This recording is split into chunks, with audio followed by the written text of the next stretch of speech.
E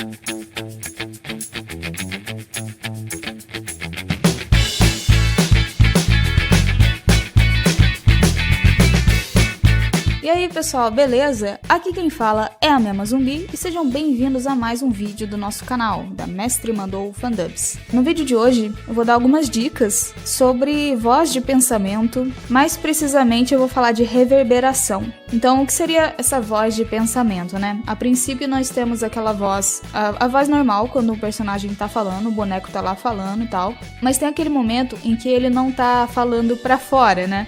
Ele não tá batendo boca. Ele tá só na cabeça dele pensando. E daí algumas séries, alguns shows, algumas coisas assim, usam a reverberação na voz para poder caracterizar que é uma voz de pensamento. Hoje em dia eu não vejo mais o reverb tanto assim para voz de pensamento, em animes e etc.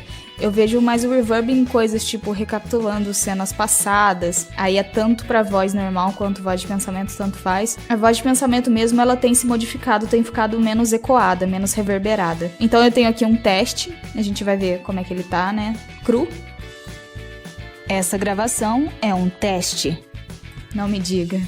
Então a gente vai fazer uma coisinha chamada pôr um plugin, que seria o reverb. Já pus ele aqui. Você clica, dá OK. Aí vai aparecer essa caixotinha aqui bem legal. Então o que a gente tem que ver? Tem esses efeitos aqui, tá. Mas tem aqui em cima também.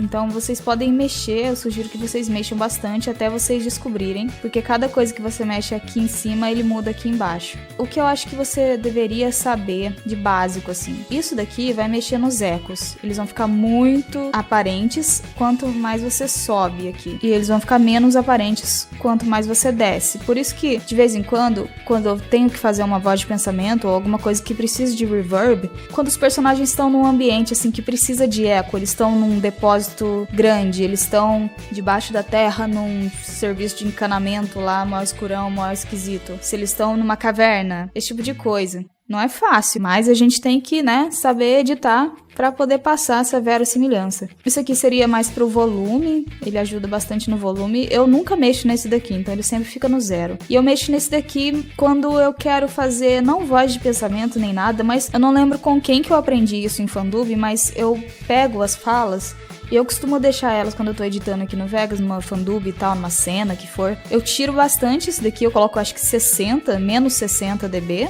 aqui embaixo. E eu vou aumentando isso daqui um pouquinho.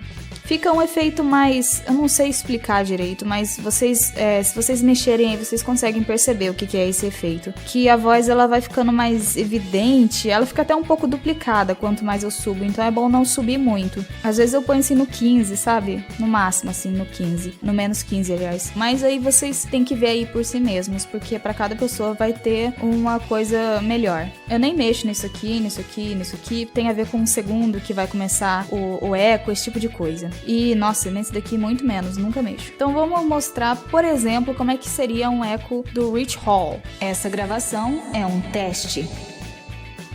Vocês veem que ficou bastante reverberado, assim, não muito, mas ficou bem normal. Agora se eu pusesse nesse espaço cavernoso aqui. Essa gravação é um teste. Você vê que no ambiente lá, nos espaços de silêncio, fica bastante... sabe? Então, dependendo do que for, não é muito legal. E se você mudar aqui em cima, ele muda até aqueles valores daqui, você vai ver, né? Se eu colocar na catedral, por exemplo, numa igreja enorme. Essa gravação é um teste. Então, isso aqui já, vocês veem que já estourou aqui em algum ponto. E daí isso não é muito legal, não. É muito... assim, específico para você usar em catedral mesmo ou até em alguma coisa parecida. Então eu sugiro que vocês deixem no default, no padrão. Mas vocês podem mexer aqui o quanto vocês quiserem. Tem um tanque de metal que ele é bastante, como é que eu posso dizer? Ele é bastante exagerado também. Então vamos ver aqui um exemplo do Metal Tank. Essa gravação é um teste. Ficou meio esquisito, né? Então, como eu disse, tem algumas coisas que são bem específicas. Esse encanamento aqui, sewer, alguma coisa parecida com isso. Essa gravação é um teste. Esse tipo de coisa eu já não acho muito bom, porque, tipo, você mal consegue entender o que a pessoa tá falando, e isso não é muito legal. Quando você usa o reverb, você quer que a pessoa entenda o que você tá falando, mas que tenha um pouco de reverberação no áudio. Então você nunca deve usar um efeito que não dê pra você entender o que você tá fazendo, a menos que você queira fazer um efeito de monstro, como eu já ensinei antes, mas não é o caso aqui. Vamos ver, por exemplo, esse Bright Hall. Essa gravação é um teste. Tá, eu vou deixar no padrão, eu vou mostrar uma outra dica pra vocês, que eu vejo muita gente, não que elas estejam errando, mas é melhor você evitar, porque vai deixar a sua fandub mais bem produzida. Olha só, estamos aqui no Rich Hall normalzinho, esse aqui é o padrãozinho. Aí eu dou play. Essa gravação é um teste. Normal, o que eu vou querer fazer aqui? Eu vou querer fazer um fade out no áudio, porque ela tá acabando assim um pouco do nada, apesar de ter assim, tem 1 segundo no começo, mais ou menos, né? E tem 1 segundo de silêncio no final. Isso foi proposital. Na verdade, no começo eu acho que não faz muita diferença, deixa eu ver. Essa gravação é um teste. A gente deixa só pra consciência ficar limpa. Aí você puxa pra cá e você puxa pra cá, pra ele fazer um efeito mais natural, pra não ficar aquela coisa tipo, o efeito tá acontecendo, pá, e daí ele acaba. Isso é ruim. Então você vem aqui e vamos ver como é que fica nos fades da vida. Essa gravação é um teste. Viu? Foi um pouco mais sutil. Tem como você mudar o tipo de fade apertando com o botão direito aqui na extremidade e vai aparecer um negócio. Pera aí. Não precisa ser na extremidade não, pode ser aqui no meio. Vai aparecer o fade type. Aí você coloca esse segundo, esse terceiro aqui. Acho que eu vou colocar o segundo. Eu coloquei o segundo aqui. Eu acho que esse aqui tá melhorzinho.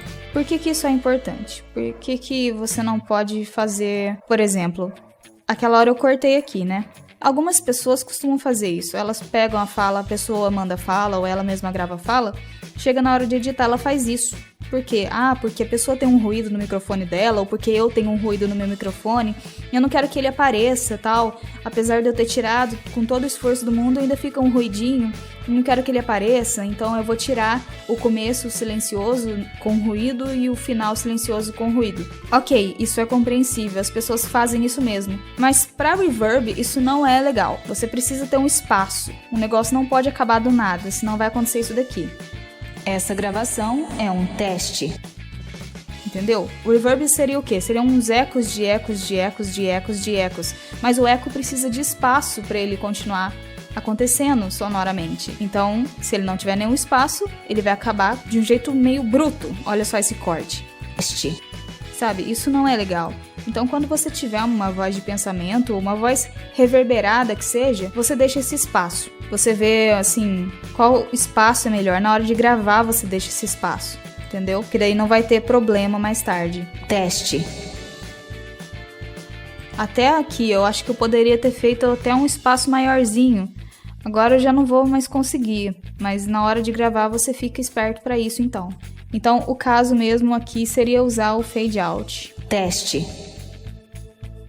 Quanto mais sutil você for nesse negócio de entrar na fala e sair da fala, melhor. Isso em geral. Então, a dica que eu queria dar hoje era essa. Essa parte da sutileza era o principal do meu vídeo. Espero que vocês tenham entendido. Se vocês não tiverem entendido também, é só comentar aí embaixo na página, ou se você estiver assistindo esse vídeo diretamente no YouTube, né? Você pode falar com a gente pelo Twitter também, você pode ver as novidades da nossa página, do nosso YouTube no nosso Instagram também, e por aí vai, né? Então, qualquer coisa que vocês queiram aprender sobre fandublagem, é só falar com a gente. De qualquer maneira, a gente vai atender vocês, tá? Se vocês tiverem dúvidas, se vocês tiverem sugestão de vídeos futuros, a gente vai ficar muito feliz em poder ajudar. Então, espero que vocês tenham gostado e até a próxima!